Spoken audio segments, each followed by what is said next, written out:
Hello, and welcome back to Marble Blast Gold. When we left off, we were trying to... Where were we? It's a new recording session. Right, we were stuck on the level Whirl. Oh man, this level's tough. Set! Go! I had someone in the comments of a video, which by the time this goes up would have come out like 2 weeks ago. But mentioned that I should, like, oh, why don't you look up guides to help you through some of the levels? Set! Go! I don't really like using walkthroughs and guides for my games usually. Once in a blue moon you'll see me Google search something if I've been spending like an hour looking for a collectible that I should be right on top of. But I try to avoid searching things as much as I can and keep my experiences pure. And especially in a game like this, I generally don't think Googling a Let's Play will help me much. All it'll do is show me somebody doing a next level speedrunner strat that I will then start trying to do and fail miserably at. So yeah, this is a new recording session, so let's see if the break is what I needed. Evidently not, because now I'm sucking ass. But hang on, just go up a little. It keeps fucking... There we go.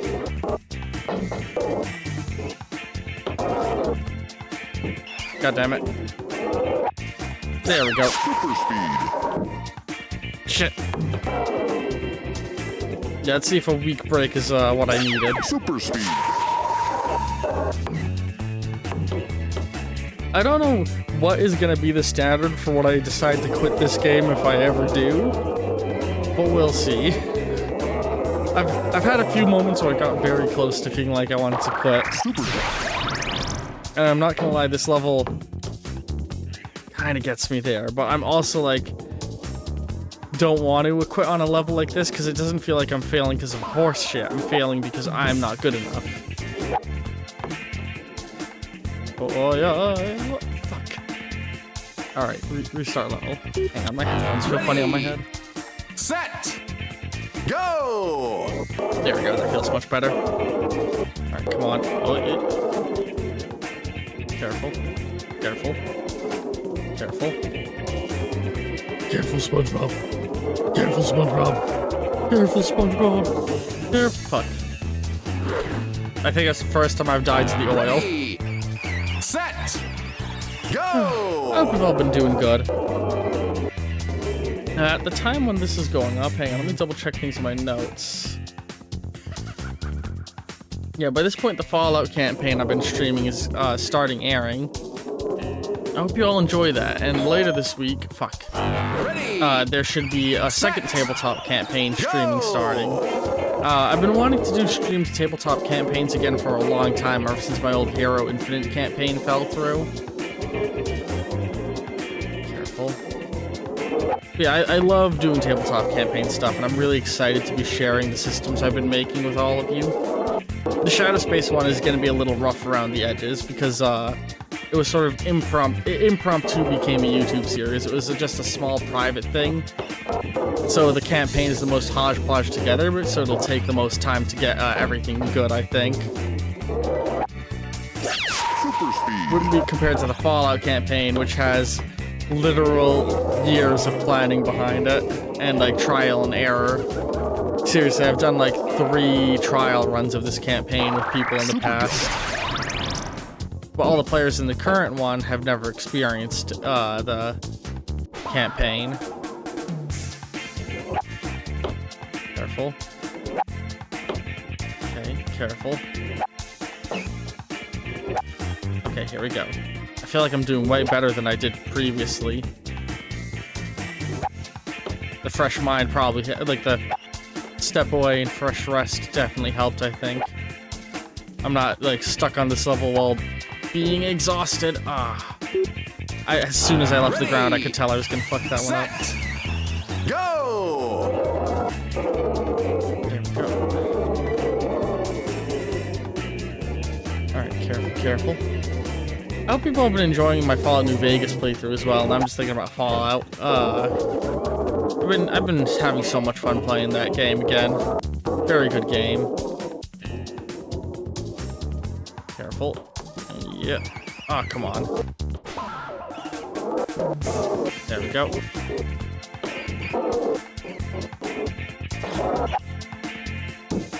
Oh shit, I missed the speed boost. Careful, careful, careful. Super speed. There we go. In case you couldn't tell, I am not giving a fuck about getting gold time on these missions. Super jump. Oh, Jesus, I did not expect to ping off like that.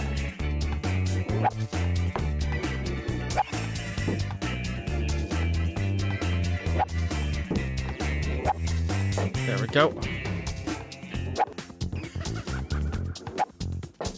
I've been thinking a lot about game design ever since I talked on this about how I want to make games. I've been remembering old campaign ideas I have, and one of them I remember was something... So I've never played a single Persona game, but I'm familiar with a lot of the concepts that go into them. And like when Persona 5 got really popular, it sprung this idea in my head of a campaign. Of a game system, I mean. Super speed. And so, like, a game I kind of want to make that I have in my head is called a game called Sandman. And the idea of it is you are an average Joe Schmo recorded to the Sandman corpse. The corpse as in, like a military corpse, not like dead body. And what the Sandmen do is basically it's revealed that our dreams aren't just dreams, but it is a alternate reality of subconscious psychic entities. And nightmares are demonic entities that live within this world, and they try to give us nightmares to trap us in that world and feed on our anguish. Well, not even trap us in the world, but, like, you know, feed on our anguish and perpetuate negative emotions. And so the premise of the campaign is, by day you are doing a normal day job, and you have, like, people you interact with in your day-to-day life, and at night, you go to these crazy dream worlds where you are sent into the minds of specific people to try and cure them of their nightmares by fighting the demons off. Super jump. But this actually reflects into the real world in that,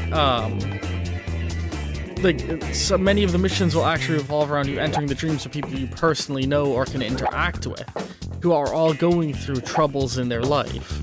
And when you defeat the nightmares, you help them get through mental anguish, depression, anger issues. Ready. And a big mechanic of the game would be that things you do in real life affect the dream world. Oh, what the fuck, I hate when that happens. So, like, part of it is foods and drinks you have in the real world affect your abilities in the dream world. One example is if you drink coffee right before going to sleep, it'll actually make all of your actions in the dream world more sluggish, but carrot will increase the attack or the damage that certain attacks do. So you'll move slower and more sluggishly, but be more powerful. Or if you have, like, if you take sleep pills, it'll increase your max health, because when you run out of health, the idea is that you get woken up. And that's another mechanic of the game, is how quickly you cure the different people.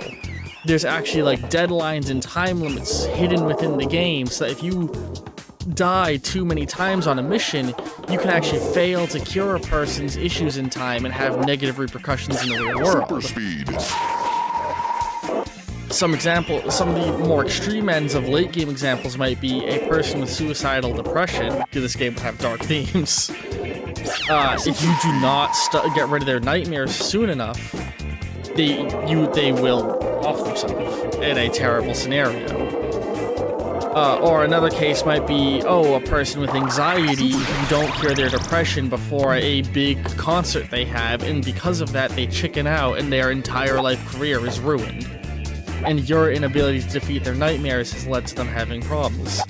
But another element of the game is, as I mentioned, the people are people you can interact with in the real world. So you can interact with those people, and that will directly affect the nightmare world. So for example, if you spend a lot of time with a character and help them emotionally and help them talk through their problems, you can actually make the dream world levels easier. because there's two ways to help somebody with their problems: by fighting their inner demons in the dream world, or by just being a kind person to them in the real world. But in addition, you can do things like feed them different food objects, and that will affect the dream world. And like, it's a whole idea I have of you can do so much to both your own character and the other characters. But also a mechanic would be is that you can meet all the people in their dream world, and everyone takes on like a unique alternative appearance in the dream world. Super jump. And whenever you're in somebody's dream, you recruit that person as a companion, and they all have unique abilities that help you fight. Super jump. And things you do with them in the real world will affect their character's stats. So if you're, say, in your best friend's dreams helping them through an issue they have, if you then, in the real world, visit the bar with them and hang out with them, have some fun with them, they might have some sort of stat buff in the dream world when you battle alongside their dream avatar. Ready. Oh no, this is a whole idea I have, and the gameplay in my head, it would be like, real world moments would be like a life sim-ish, so I'd say similar to a visual novel, but instead where there's like a lot of focus on talking with characters, interacting with them, but you'd get to walk around a small section of street, Yakuza style, and have multiple buildings you can interact with, and you can actually a thing you could do is try and identify who the final person you have to cure in the game is at the get-go, and from the very start of the game start talking with that person and hanging out with them to make the final mission of the game dramatically easier. And so there's a lot of angles about who do you spend time with in order to make what levels easier, what do you do to adjust the difficulty of the game and change how things play out. And it's a game that would be very hard to make because of this, and it's something I would never be able to make on my own as a result. And then the dream world, I picture it being like a hack and slash 3D platformer with JRPG elements. In that, my idea is that you can free roam, run around, and use your generic attacks. But whenever you bump into an enemy, if you've ever played the game Okami, I need to quiet down for a second. Whenever you get into fights with enemies in Okami, it creates a big bubble around you that you can't leave until you finish the fight, so the terrain is based off that. So whenever you bump into an enemy, you'll get these a bubble will spring up around them, and any other enemies caught in the bubble will join the fight.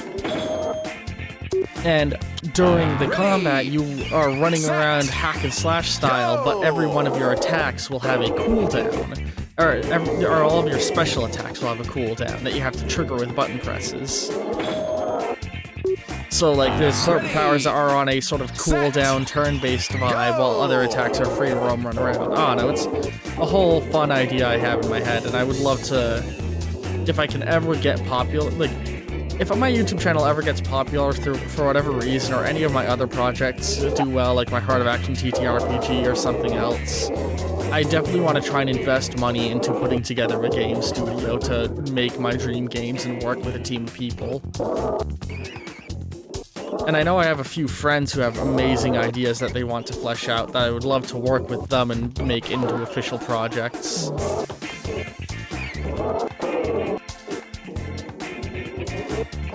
Like I said, I've said this previously, but this series is really just becoming a podcast because,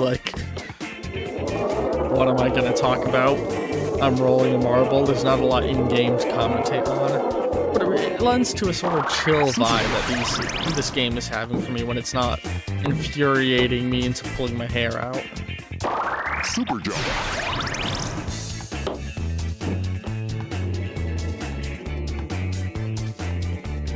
I've thought another thing I would like to do. I think I'm almost tempted to try and make a thing in the future of the channel, me trying to make my marble game idea.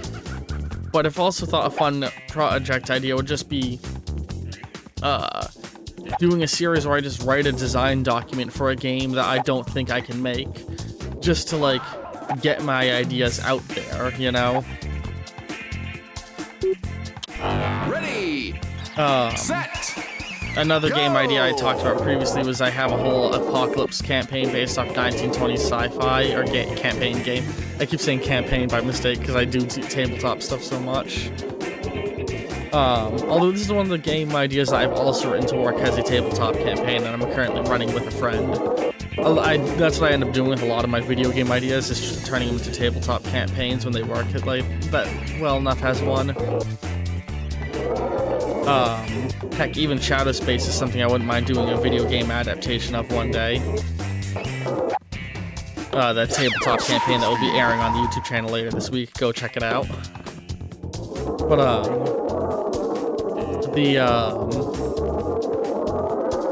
the sci-fi setting I have, that I've come up with is it's a world that is aesthetically based off the styles of 1920s science fiction. So, 1920s science fiction had a few interesting obsessions.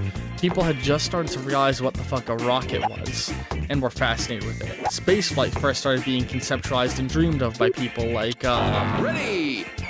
the writer 50,000 Leagues Under the Sea, I'm blanking on his name. H.G. Wells, people like H.G. Wells. No, not H.G. Wells. Yes, H.G. Wells? I might be mixing up authors. Maybe it's H.G. Wells. But authors first began considering, the science fiction genre as we knew it was being born for the first time. But there's also a fundamental misunderstanding of a lot of science compared to how we know it now, which led to very weird, quirky, elements of sci-fi of that time we can almost look back at and laugh.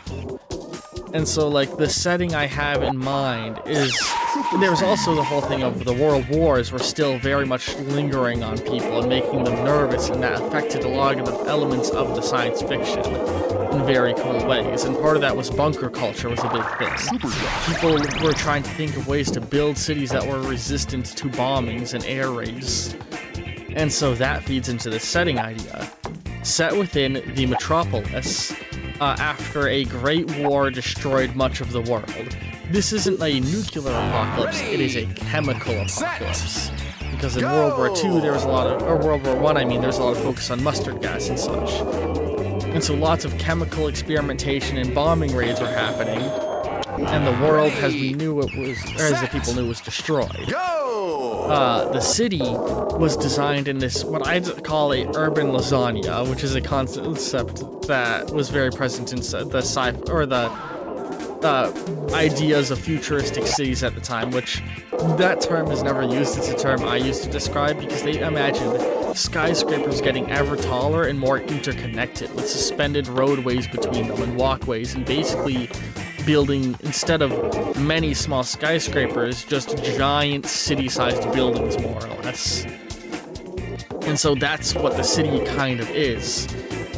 Massive fucking buildings, all interconnected with walkways and tunnels and greenhouse skyscrapers and such. Super speed. All navigated using a mix of balloons and cars.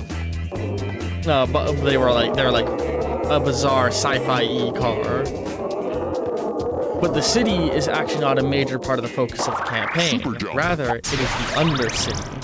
A series of connected subway tunnels, sewer systems, maintenance tunnels, and most pertinently, underground cities that were built to survive the war. And the campaign would mainly focus around traveling, and this is kind of aping on Metro's thing a little bit, because this was way back when I had not played the Metro games I conceptualized this setting, but I kind of knew the loose premise and was like, I like the idea of a campaign set in Metro tunnels. It would be mainly set in Metro tunnels and traveling through them across what is known as the Golden Trade Triangle, the roads connecting three of the largest railways connecting three of the largest stations, because these stations were built to double as emergency shelters in cities, and all of the smaller stations in between. And it would be a sort of Fallout New Vegas style open world game where all of these different factions are having interpersonal conflicts that you all have to go around town to town and deal with them in order to help get everybody on board with dealing with one wider threat.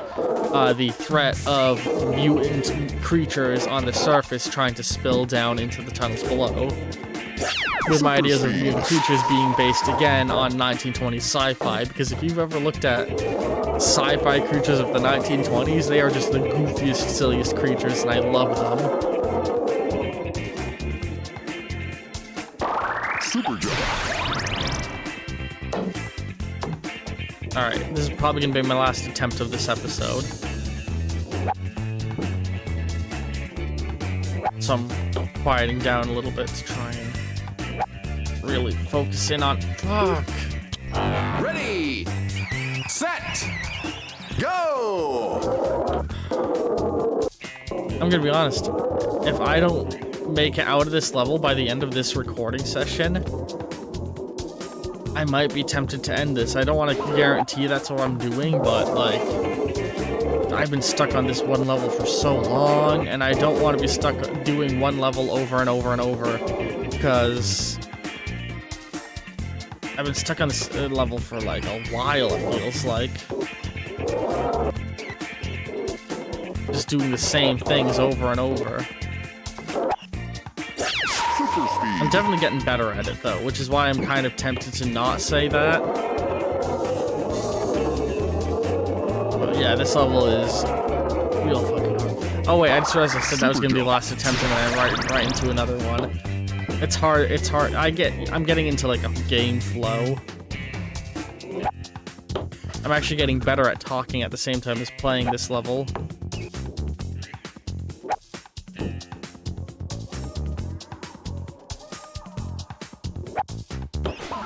I'm also getting very good at canceling the roll of landings. Oh, oh, oh, oh, oh.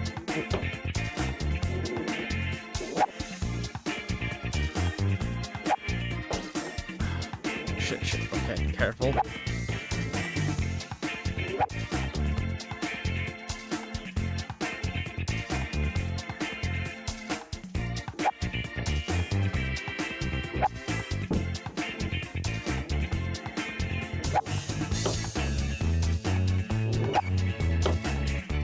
I hate this jump. Trying to get across here is so hard. Okay, there we go. This is the best I've done.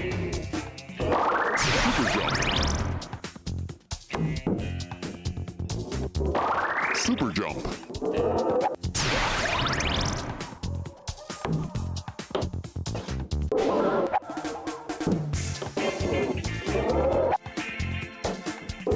Okay, this is the best I've ever done. I don't know what I'm doing here really now. Super speed. I think I got here previously. Oh, right.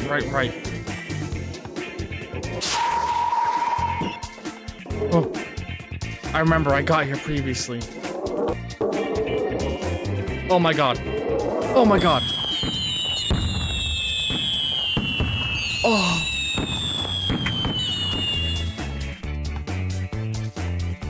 Oh. Oh god. Good first episode of the recording session right there. Okay, I don't think we're gonna be quitting this game anytime soon.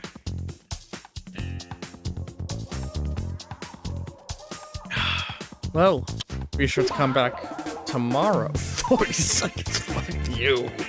Fuck you. Mudslide. Be sure to come back tomorrow to see us try out the level Mudslide. Hope you've all been enjoying this episode of Marble Blast Gold. And cards will be appearing in a moment. And hey, why don't you go check out what's else going up on the day this goes up. Go check out the Portal Revolution series. It's very good. Or the Tears of the Kingdom series going on. It's actually one of the most popular series on my channel. Or any of the other wide number of stuff I've played through. Anyway, love all you very, very much, and ta-ta for now.